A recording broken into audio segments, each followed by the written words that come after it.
Good morning, folks.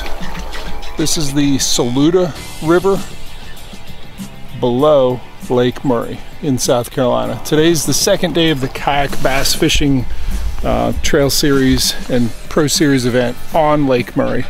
Some of my buddies are actually fishing this river above the lake, and a lot more of them are fishing the lake itself. This is out of bounds for competition. I thought, you know, hey, I'd come to where I won't have quite the crowd, and there's none. There's a ramp there that I just put in at. No one's in there. There's a ramp there. No one's right there. So for now, anyways, I have this to myself, and I've already looked upstream, and I can see a point sticking out in an eddy, and I can see fish busting the surface already. So I'll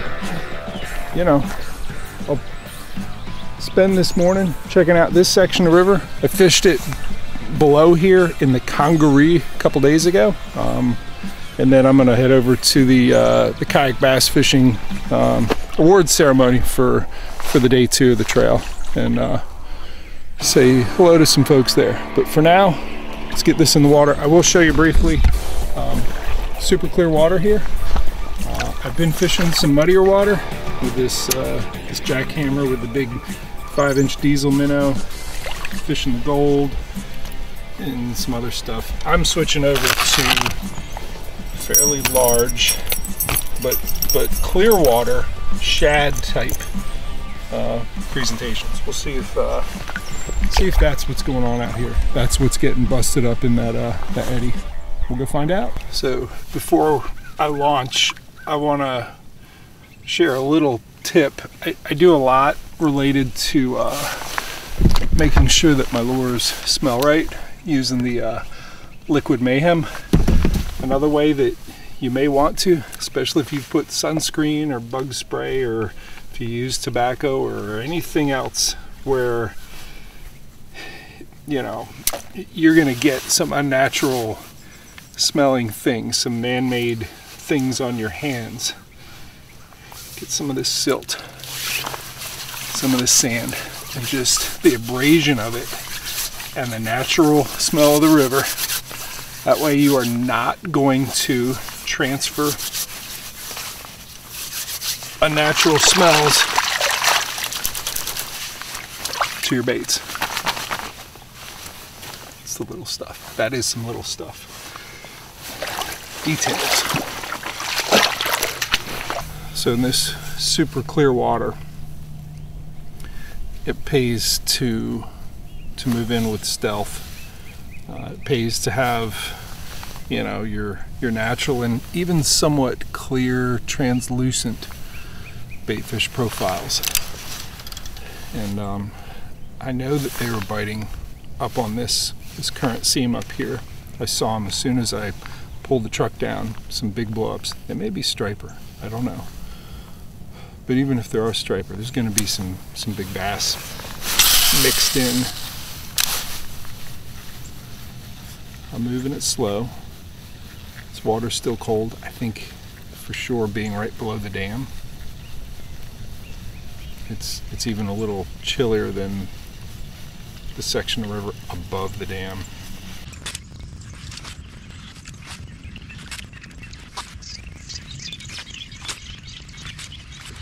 Alright, no bites yet on the jackhammer with the big diesel minnow on it. I think I'm going to throw a jerkbait.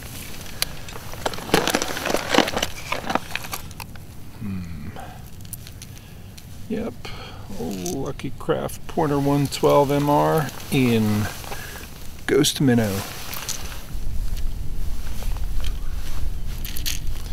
Got the Palomar knot on there nicely. I'm using the shad scent. This one got some water in it. That's what happens when it sits in the bottom of my black pack. It's alright. It is scent, but it also lubricates the hard bait, so that when they grab it, that it slides in their jaw.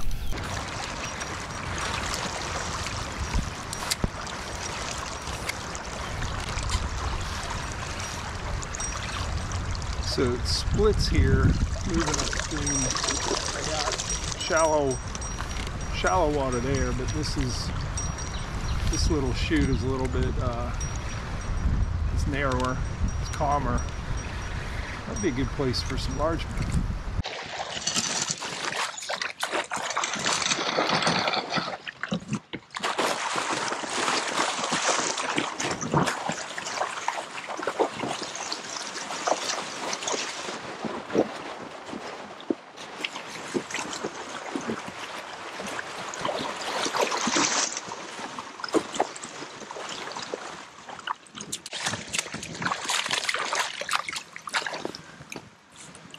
You always want to stop shy of, you know, the beginning of this and walk up there with a rod and cast, because frequently these fish are in the laminar flow. They're right before it speeds up. Could be some deep water there, but it comes up shallow. We can tell by the contour of this gravel flat that it's going to continue shallow, but they'll be right up there sometimes. We'll see if I'm right here.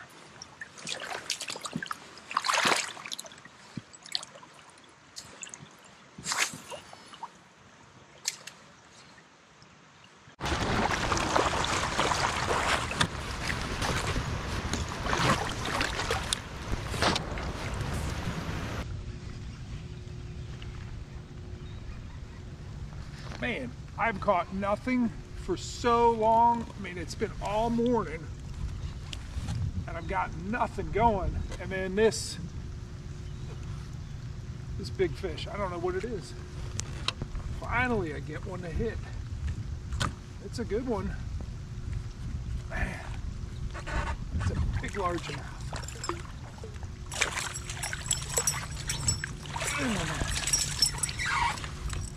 Golly. I mean, I worked finesse jigs, jerk baits, jackhammer. I used the I've just gone hours without anything, and then finally this one on the clacker assassinator spinnerbait. Man, I mean, it's, what time is it? I put in at like 7:30 and it's 11. I went all that time with nothing, and then this guy. Let's see where he was. Right up in this log. We're gonna put him back there in a second after I take some pics. He's heavy. All right, look at that fatty. Hit the clacker assassinator spinnerbait. I put that big diesel minnow on there. It's the 5-incher.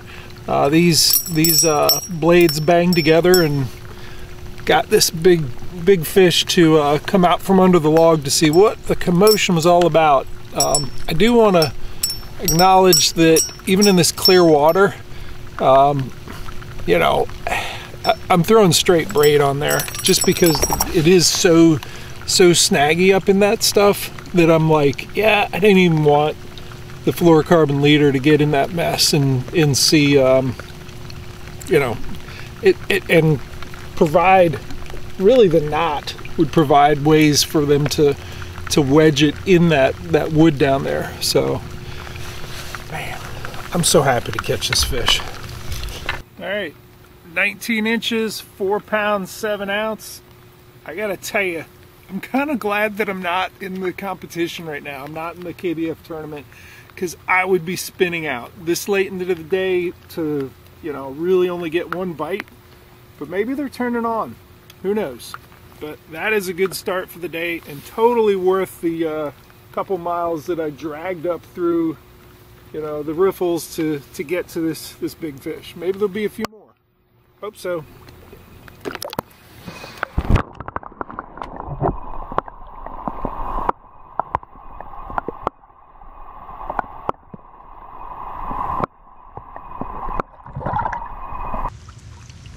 So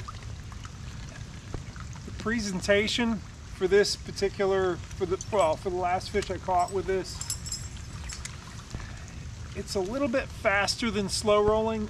Really all I'm trying to do is somewhat replicate what I did down on the Congaree a few days ago, which is to have contact with the wood, and as I bring it up, you know, you can feel the line kind of scrape up as the spinnerbait gets, you know, the spinnerbait comes up and hits that log. You want it to dive on the other side. So as you're, here, I'll use this one. Get down, get down, get down, bring it up, and then let it drop. So that was a really short one, but the concept is the same. I don't like that cast. That you get over the log, and sometimes you have to let it free fall and flutter down to get to the other side of it. Same thing I was doing the other day. Get it under the log.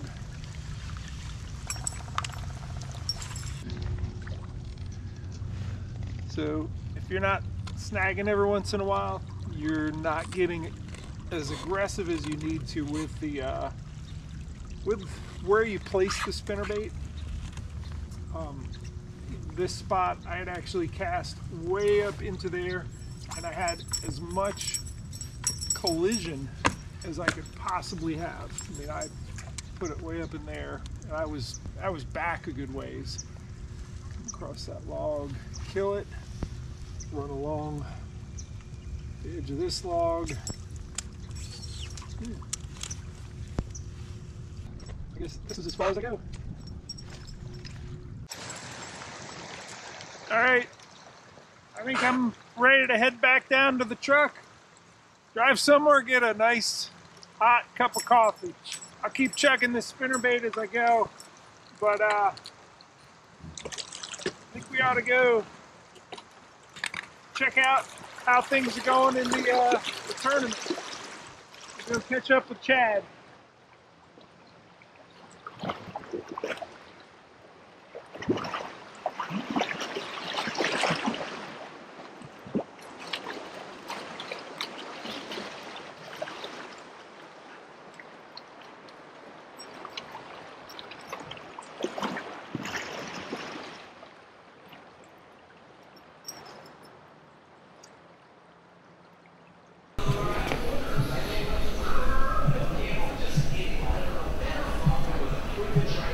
All right, folks, we're at Craft and Draft in Irmo, South Carolina, where we're going to have our awards ceremony. Award ceremony, man.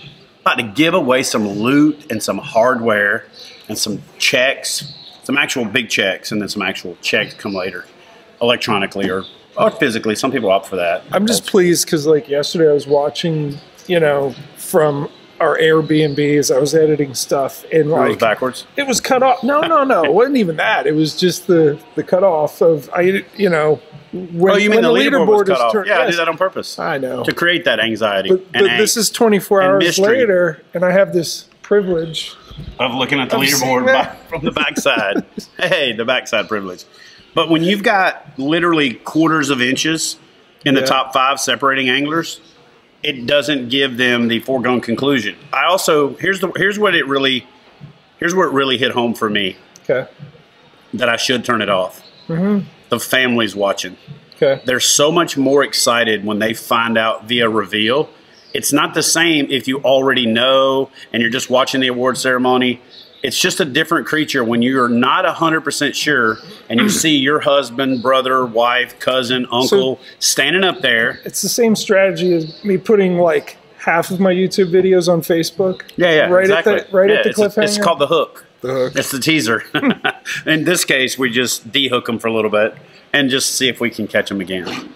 But it's cross-platform. You got to get them to go from Fishing Chaos over to Facebook or YouTube. I'm actually starting a Twitch channel because Twitch is by far the best streaming thing out there from my research. Okay. And I thought Twitch was all like pimple face, like teenage gamers that were locked away in a dungeon, but it's actually invested very heavily in the sports space now, and it's doing some other stuff. And you know, it's another mechanism to get people into kayak fishing. Is it just kayak bass fishing? Chad Hoover fishing. Chad Hoover fishing on Twitch. I might do a separate Chad Hoover or a kayak bass fishing. In fact, since we're doing this, I'm actually separating my YouTube channels right now. I'm going to go back to the kayak bass fishing channel, the channel that you actually took over for a little while before going back to the little stuff. Right. And that channel has been handed around, you know, like that girl from high school. But it really is the place where all of this stuff truly should reside. Right. Chad Hoover Fishing is me fishing and teaching you guys and tips and tactics and fishing and all that kind of stuff. And then, you know, a lot of times if I put content up from the tournament series and the trail, I feel like, man, I can't put a good video up now because it'll kill the momentum. And really what I'm doing is I'm killing my momentum for teaching videos and for experiential videos and that kind of thing. So I'm separating it. I'm going back to the kayak bass fishing channel for kayak bass fishing stuff. Right. Chad Hoover Fishing is just going to be Chad Hoover Fishing. Cool. But they're similar big. The Kayak Bass Fishing Trail Series, Lake Murray, presented by Columbia, Experience Columbia, South Carolina, Columbia Sports. And guys, we had 2 completely different days of fishing. So we had 2 completely different trail experiences, and we had a pro series. That's what a pro series should be. Conditions that are 180 out from each other on both days. So got a lot of fish that were caught, well over 1,100 fish. I don't have the exact total in front of me right now, but the last time I looked, it was over 1,100 fish. Lots of big fish were caught, like we expected here on Lake Murray. So, all right, Corey, you caught some big fish. Put up some numbers, man. The floor is yours, brother. It was a heck of a week. Just blessed to be here. Had a great time. Caught a really big fish yesterday, and that made the whole trip. So I want to thank my family, especially my wife, for holding the fort down. And want to thank KBF. I want to thank Amanda, Columbia. Appreciate you guys having us. It was a blast. I'll be back. It's the first time I've been here, so I'll be out here with my boat. And but I want to thank my sponsors, especially Torquedo. That's what gets me to and from my spots. You know, I ran 8-9 miles each day, and without that, you know, I wouldn't be able to do it. Wilderness Systems, Cash and Rod, Z-Man. I was using a Z-Man Mag Fatty and the Fatty on a shaky head and fishing around docks this week. That's all I could get a bite on. I tried a chatterbait, I tried jerkbait and everything, couldn't do it. I want to thank Fish USA. You know, I get all my stuff from those guys. Dakota Lithium powered me all week. Garmin, got to use LiveScope, got to do a video. Check it out with Jeff Little. He just posted that up, so get on YouTube and talk about pre-fishing in the last 10 years of tournament fishing. And Catch, On the Water Innovations, Yak Attack, DZ. Can't thank you enough for the support. You know, Josh has been awesome, so check out their products as well. And all my other sponsors. I want to thank everybody, and appreciate it.